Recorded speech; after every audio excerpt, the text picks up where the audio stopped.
नमस्कार किसान साथियों, स्वागत है आप सभी का एक बार फिर से मालवा की खेती यूट्यूब चैनल पे। जैसा कि किसान साथियों आपको पता है कि काफ़ी दिनों से मौसम ख़राब होने के बाद जब मौसम खुला तो इसमें अचानक से परिवर्तन आ गया, तेज़ गर्मी होने लगी है। जनवरी के महीने में ही बसंत ऋतु का आगमन हो गया है, ऐसा महसूस हो रहा है क्योंकि दिन का जो तापमान है वो काफ़ी बढ़ गया है। और इस बदलते मौसम में आपकी लहसुन की फसल में थ्रिप्स का भयंकर रूप से अटैक होने वाला है, तो सावधान रहिए। किसान साथियों, मैं आपको एक छोटा-सा प्रयोग बता रहा हूँ, जो मैंने खुद प्रयोग करके भी देखा होगा और यदि आपने इसके बारे में सुना भी होगा और नहीं भी सुना है, नहीं भी देखा है, तो किसान साथियों आप इसका प्रयोग कीजिए। जो थ्रिप्स की समस्या है, आपका जो दवाई का खर्चा है, वो आधा का भी आधा हो जाएगा, यानी 25% आपको दवाइयों का खर्च करना पड़ेगा। जैसा कि आप भी जानते हैं कि जब स्प्रिंकलर से सिंचाई करते हैं, तो आपकी जो कीटनाशक दवाइयों का लहसुन पे जो खर्च होता है थ्रिप्स को मारने के लिए, वो 50% ही होता है और उसमें भी 25% की कटौती आप कर सकते हैं, जो मैं तरीका बता रहा हूँ। ये तरीका किसान साथियों मैंने भी प्रयोग करके देखा और मैंने भी इसके बारे में सुना था, क्योंकि हमारे गाँव में एक बार इस प्रकार की भयंकर थ्रिप्स की समस्या हो गई, क्योंकि किसान भाई ने शुरुआत से ही हाई मॉलिक्यूल कीटनाशक का प्रयोग कर लिया था, जिसके कारण उसकी फसल में भयंकर रूप से थ्रिप्स का अटैक हुआ था और किसी प्रकार से वो कंट्रोल नहीं हो रहा था। तब एक दुकानदार जो कृषि दवाइयाँ बेचता है, उसने खुद ये प्रयोग करवाया और उसकी फसल बिल्कुल ठीक हो गई, थ्रिप्स के अटैक से मुक्त हो गई। उसका केवल जो स्प्रेयर का जो खर्चा लगता है वो लगा, एक नाम मात्र की भी दवाई उसने नहीं डाली। तो बात करें किसान साथियों उस प्रोडक्ट की, तो वो प्रोडक्ट आपको अपने घर में ही मिलेगा और किसान साथियों सबसे बड़ी बात, उसमें आपको जो पोषक तत्व होते हैं, चाहे वो प्राइमरी, सेकेंडरी या माइक्रो, वो सभी पोषक तत्व प्राकृतिक रूप से उस पदार्थ में या उस चीज़ में हैं। यकीन आपको विश्वास नहीं होगा, लेकिन जब तक आप प्रैक्टिकल करके नहीं देखोगे, तब तक पता नहीं चलेगा। जैसे करंट के तार में करंट दिखता नहीं है, केवल उसे महसूस किया जा सकता है हाथ लगाकर। ठीक इसी तरह से इस प्रोडक्ट का जब आप प्रयोग करेंगे, तो आप महसूस कर पाएंगे कि वास्तव में ये चीज़ है। वो चीज़ है किसान साथियों, गौमूत्र। आपके घर में भी आप पशु होंगे, चाहे भैंस हो, गाय हो, बैल हो, जिस प्रकार का भी पशु है उसका मूत्र भी आप ले सकते हैं। उसका प्रयोग आपको सिंचाई के साथ करना है, इरिगेशन के साथ करना है। इसके 2 तरीके हैं किसान साथियों।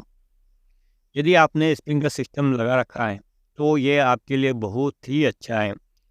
आपकी सिंचाई भी हो जाएगी, आपकी ज़मीन को पोषक तत्व भी मिल जाएंगे और आपका थ्रिप्स को मारने के लिए स्प्रे भी हो जाएगा, बिल्कुल फ्री प्रोडक्ट का।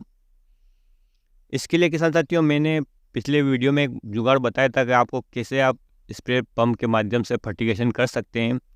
उसके साथ बस आपको पानी के साथ गौमूत्र चलाना है और जो गौमूत्र कीटनाशक का काम करेगा किसान साथियों। जैसा आपको पता है कि जब हम स्प्रिंकलर से सिंचाई करते हैं, जो पानी की बूंदें होती हैं वो पत्तियों के बीच में भी टिकती हैं, यानी जहाँ पर थ्रिप्स छुपे होते हैं, गबोट या अपनी भाषा में बोले तो पोटा, वहाँ पर छिपे रहते हैं। और जब गौमूत्र से घुलनशील पानी उस पोटे में जाता है, जो भी थ्रिप्स उसके संपर्क में आते हैं वो ही मर जाते हैं। साथ ही जो बूंदें ज़मीन पे गिर रही हैं, उनसे संपर्क में आकर ज़मीन पे चलने वाले थ्रिप्स भी वहीं पर मर जाते हैं और आपकी फसल को प्राकृतिक रूप से पोषक तत्व भी मिल जाते हैं। इसमें सभी प्रकार के पोषक तत्व हैं, आप गूगल पे सर्च करके देख लीजिएगा किसान साथियों कि गौमूत्र में पाए जाने वाले कितने प्रकार के पोषक तत्व हैं और कितनी कितनी मात्रा में हैं।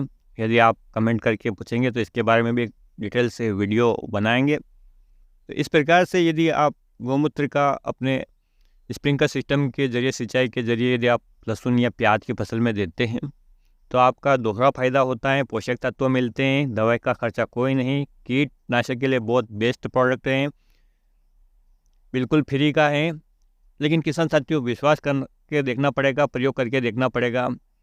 बहुत सारे किसान भाइयों की धारणा रहती है कि फ्री का है या कम पैसे का है तो वो ऐसा काम नहीं करता है। ज़्यादा पैसे का मतलब चीज़ अच्छी है, तो हर चमकने वाली चीज़ सोना नहीं होती, इस बात का ध्यान रखना है आपको। जितनी लागत कम होगी उतना मुनाफा अधिक होगा। यूँ तो चाहे आप कितना भी खर्चा कर लें, अच्छी से अच्छी फसल कमाने के लिए किसान साथियों इसमें जितना भी खर्चा करो कम है। चाहे तो आप अपनी लहसुन को बेच के जितना पैसा आएगा ना उतना भी खर्चा कर दो ना तो भी कम पड़ेगा। तो किसान साथियों, एक छोटी सी जानकारी जो मैं खुद प्रयोग करता हूँ और आप लोगों के साथ शेयर कर रहा हूँ, आप इसे प्रयोग करके देखिएगा। रिज़ल्ट मिले तो मुझे ज़रूर बताइएगा। यदि आपने कभी ये प्रयोग करके देखा है तो भी बताइएगा आपको कितने रिज़ल्ट मिले हैं। कुछ लोगों को इन बातों पर विश्वास नहीं होगा, लेकिन जैसा कि मैंने आपको उदाहरण दिया था करंट का, यानी कि इलेक्ट्रिसिटी का, तो उस पर गौर फरमाइएगा। और जानकारी अच्छी लगी हो तो वीडियो को लाइक कीजिएगा। चैनल पे पहली बार आ रहे हैं तो चैनल को सब्सक्राइब कीजिएगा। वीडियो अच्छा लगा है और आपको ऐसा लगे कि अन्य किसान भाइयों के साथ इसे शेयर करना चाहिए ताकि उन्हें भी जानकारी का लाभ हो, तो वीडियो को शेयर ज़रूर कीजिएगा। किसान साथियों, फिर मिलते हैं एक नए वीडियो में एक नई जानकारी के साथ। तब तक के लिए जय हिंद, जय जवान, जय किसान।